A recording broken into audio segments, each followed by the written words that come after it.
Muito bom dia, a partir de agora mais uma edição do Hora Geral e como sempre nós estamos ao vivo pela Santa Cecília TV, abrindo a programação aqui diariamente, de segunda a sexta-feira. Com muito carinho eu peço licença, para entrar na sua casa e poder dar as informações importantes, assuntos importantes de interesse de toda a comunidade da nossa região metropolitana da Baixada Santista. Lembrando que nós temos várias formas de você interagir e participar no Hora Geral. Temos o site estoucomvocê.com.br, temos o e-mail, que é o horageral@estoucomvocê.com.br, temos o telefone, que é o 3041-6777, e também temos o WhatsApp. No WhatsApp você pode mandar uma foto, mandar um vídeo, mandar um áudio, por que não? Fique à vontade, 981387000. E não se esqueça que eu estou com você. A nossa convidada de hoje, ela já estava sendo aguardada há um bom tempo, mas a sua agenda sempre requisitada, e isso faz parte de grandes profissionais, e eu considero ela uma grande profissional da área médica, que é a doutora Rosane Giuliani, ela que é médica hematologista. Obrigada pela sua presença, dá um beijo aqui. Obrigada, que antes de mais nada, eu tenho um carinho muito especial pela doutora Rosane Giuliani, e você vai entender durante o programa o quanto que é importante saber do que cuida uma médica hematologista, Porque eu acredito que há vamos chutar, há uns 20, 30 anos atrás, era raro da gente ouvir um médico hematologista. Eu acho que a gente ia mais pelo lado popular. Ah, é aquele médico que cuida quem tem algum problema de sangue, Hoje não, nós estamos vendo o crescimento de algumas especialidades médicas em detrimento de outras. Rapidamente, doutora, o caso do médico pediatra, que sempre era muito requisitado. Eu me lembro, se a minha mãe está acompanhando o programa, que ela costuma fazer diariamente, eu me lembro do meu médico pediatra, que era o doutor Auricino, que ele acho que tinha um consultório, se não me engano, no centro da cidade, a doutora Rosane não sabe porque ela é bem mais jovem do que eu. Então não vai lembrar mesmo. Mas o médico pediatra, ele era uma pessoa assim, muito requisitada. E parece que está vendo a dificuldade de se encontrar médico pediatra, inclusive nas cidades, E diferentemente do médico hematologista, da médica hematologista. Doutora Rosane, acho que a primeira pergunta, até para provocar os nossos telespectadores, o médico hematologista, ele só cuida de pessoas que têm algum problema de sangue, especificamente, ou não? O médico hematologista, ele cuida de doenças do sangue, anemias, linfoma, leucemia, mas existem subdivisões. Então, ele pode ser hemoterapeuta, aquele que só trabalha com banco de sangue, e tem o responsável por transplante de medula óssea. Então, hoje tem subespecialidades da hematologia, mas é um clínico, em geral, que trata das doenças do sangue. Agora, doenças do sangue, por exemplo, um pouco que eu sei, e o meu telespectador pode já participar no 3041-6777, nós temos algumas doenças que são assintomáticas. Por exemplo, algumas doenças provocadas através do sangue, como a anemia, como a doutora Rosane comentou, ela também é assintomática, o que nós precisamos de fazer um exame para saber se temos algum problema nos nossos índices ou não. É possível ter algum tipo de sintoma quando nós temos alguma doença, alguma enfermidade através do sangue. Anemia é uma diminuição da hemoglobina. A hemoglobina é que carrega oxigênio, é que liga a gente na tomada, vamos falar entre aspas. E ela pode ser leve, moderada ou grave. Então, ela pode ser de sintomática a muito sintomática. Então, resumindo, se eu tenho uma anemia leve, eu até não sinto, eu tenho mecanismos compensatórios. Se eu tenho uma anemia grave e eu tenho diminuição de oxigênio para o corpo, o que vai acontecer? Eu vou sentir falta de ar, eu vou estar cansada a pequenas coisas e vou até precisar de transfusão de sangue para que melhore esse meu performance. E a anemia não é uma doença, a anemia é sempre secundária a alguma coisa. A anemia abre a porta para você procurar a causa. A pessoa anêmica, ela necessariamente também precisa receber sangue através de uma transfusão ou não?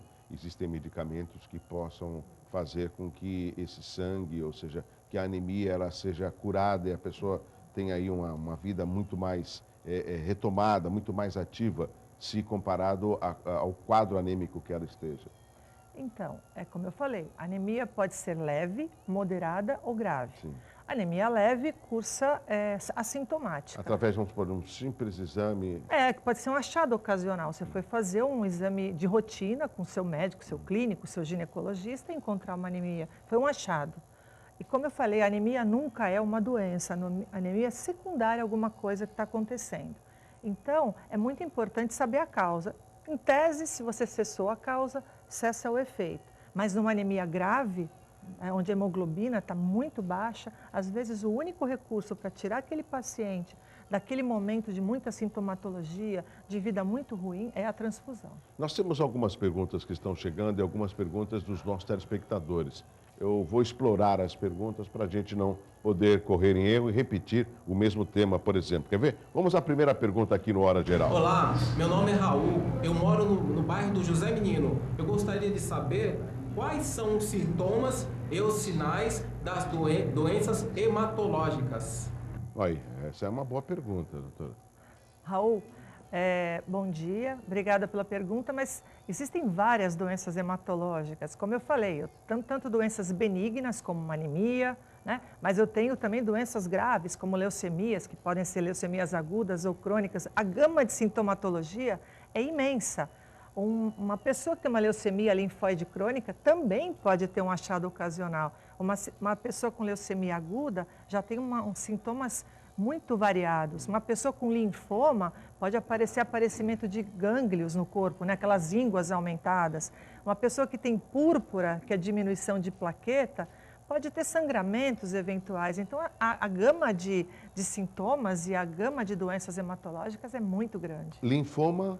Linfoma é um câncer, né? Uma doença, um câncer do órgão linfático, dos gânglios.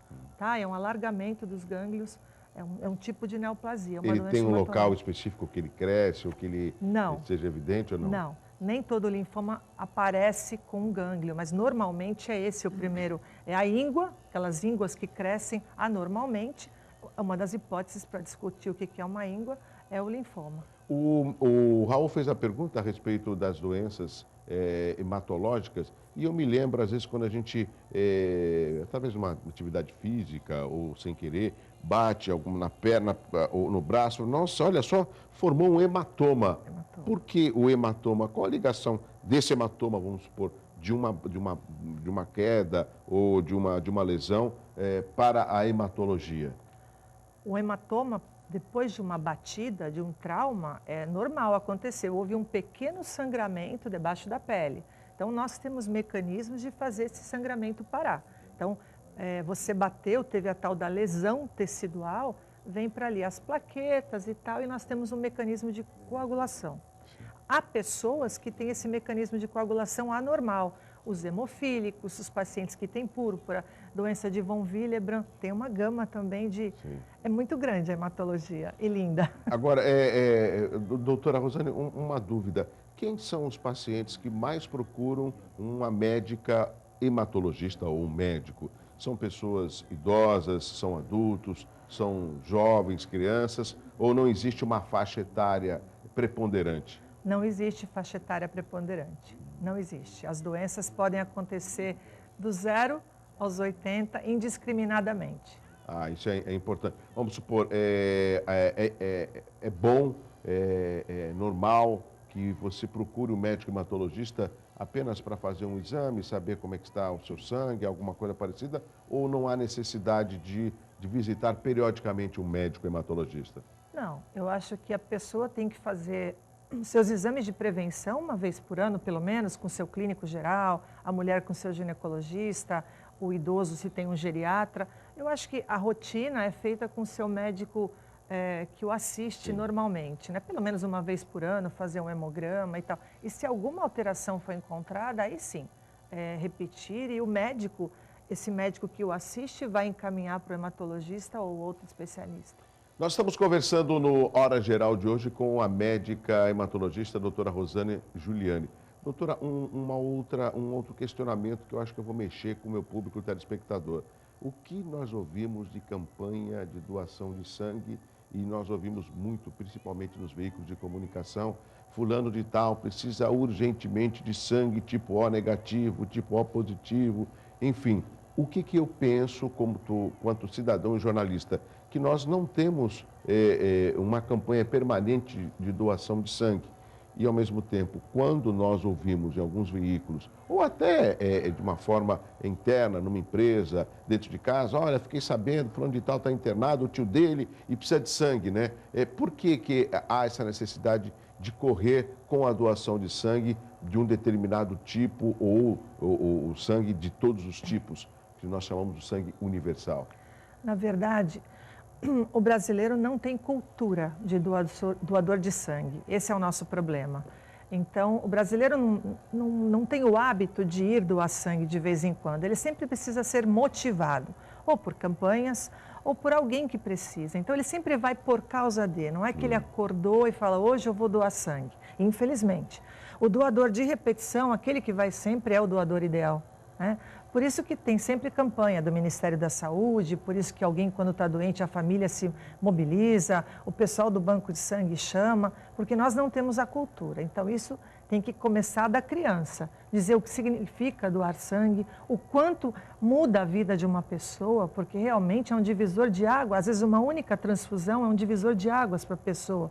Possibilita uma transfusão, possibilita uma quimioterapia, aquelas anemias graves, um politraumatizado que chega num pronto-socorro que perdeu muito sangue, eu consigo melhorar a performance desse tratamento com a transfusão de sangue. E as pessoas não têm esse hábito. Então, agora, se você vê na mídia toda, tem uma campanha do Ministério da Saúde. Sim. Porque nas férias as pessoas também não se lembram de doar sangue, estão em férias.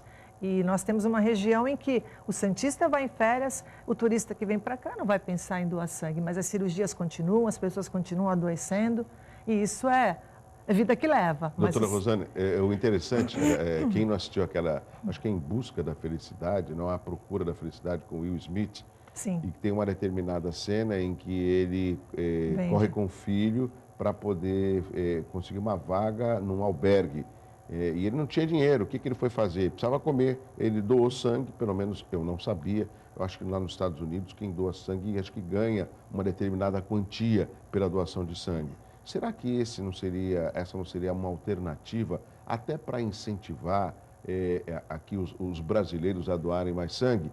Lógico que a gente envolve o fator monetário, financeiro, mas existe também, acho que um atestado. A pessoa que doa sangue, ela tem direito a um dia, o dia que ela doa sangue, ela tem um atestado disso, né? Olha, eu espero que nunca mais no país tenha doação remunerada. Se nós não temos aquele perfil de conscientização, cultura, né? Imagina vender, né? Que é venda de sangue, né? Como existe nos Estados Unidos. Mas assim, eles têm um outro jeito de fazer, eles compram muito o plasma para a indústria e eles têm alguns recursos melhores do que nós. Nós tivemos casos muito ruins, especialmente na Baixada Fluminense, onde tinham vários bancos de sangue e as pessoas saíam de um e entravam em outro, às vezes para trocar por droga esse dinheiro. Então, e aí veio logo o advento da AIDS, né? A AIDS na década de 80, 85, foi também um parâmetro para melhorar a qualidade de sangue. Uma das primeiras medidas que o governo tomou foi acabar com a doação remunerada. Hoje, até para, às vezes, presentear uma camiseta e tal para o doador, a gente tem que pedir, às vezes, uma autorização, precisa ver se nas normas eu posso fazer isso, para aquilo não ser caracterizado como uma remuneração. Sim. Então, doar é um ato voluntário e altruísta. Por exemplo, eu consegui sensibilizar através da participação da doutora Rosane Giuliani o meu telespectador ou uma gama de telespectadores que vão doar sangue. Eu posso tomar um café da manhã e doar sangue? Primeira pergunta. Tem que ter alguma idade? Eu só estou com 16 anos e também me comovi, quero doar sangue. Eu posso doar sangue com 16 anos? E quais são os procedimentos para doar o sangue? Aonde eu devo procurar? Que local? É um hospital, um pronto-socorro? Acabei colocando 3 perguntas numa só. Não, perguntas são ótimas, que resumem tudo. A idade para doação de sangue hoje, com a nova legislação, é entre 16 e 69 anos. Óbvio, o doador entre 16 e 18 anos, ele vai precisar ir acompanhado dos pais, Sim, um dos pais ou um tutor, né? Sempre. Ele não pode ir lá sozinho, né?